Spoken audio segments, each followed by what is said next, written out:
Here we go. We're preparing grounds for our drawing, and we're going to use an acrylic ground. And so, gesso is one of my favorite acrylic grounds. So I'm going to demonstrate preparing with gesso. I just bought a new color, neutral gray.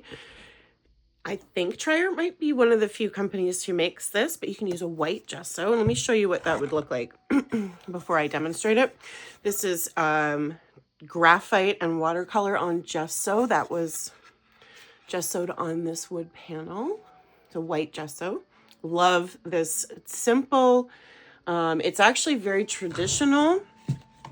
Way back in the day, silver point ground was made for using metal stylus to draw, and the metal oxidizes really well on the gesso.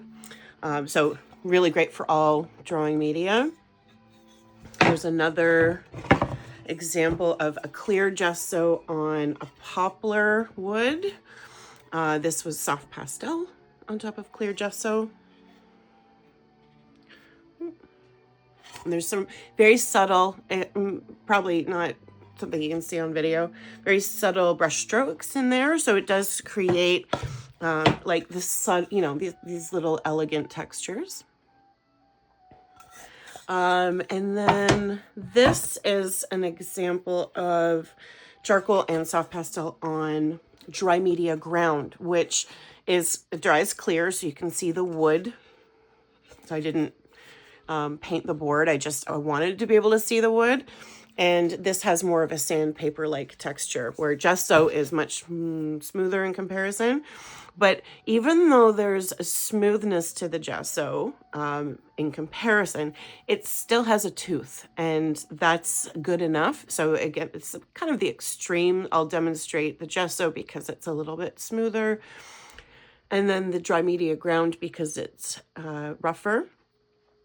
So if you have a matte medium, you want something matte. You can't have a glossy, slick surface to draw on. So anything that has a slight matte finish is perfect for a drawing ground. It just gives you a bit of a different surface, something fun to react to while you're drawing. And so here I'm going to demonstrate just a really quick application of that.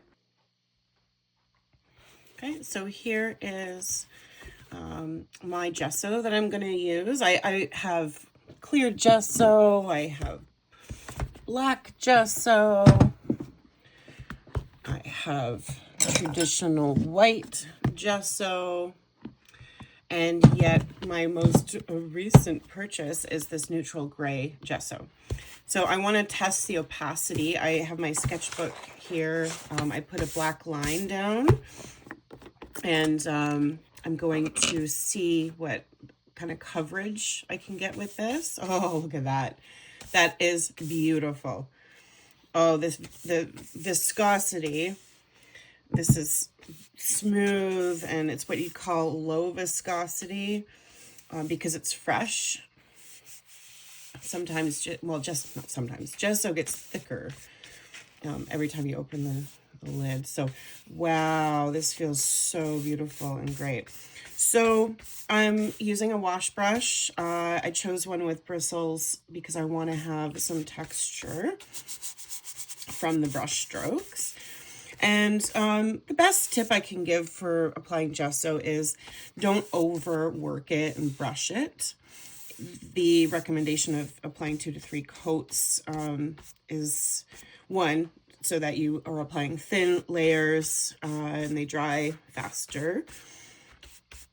And then 2, so that you can sand in between if you want, say a smoother surface. So that this is a mixed media paper, and it is buckling, and that's just totally fine. All that sheen is just because it's wet. When this dries, it will be very matte and ready to draw on. So, I mean, that will dry in a couple hours. I'm going to suggest if you can do this on Tuesday and have it dry overnight for our class Wednesday afternoon, that'd be great. Okay, so that's preparing just paper. You can apply gesso to any surface. in canvas, although drawing on canvas is a bit funny.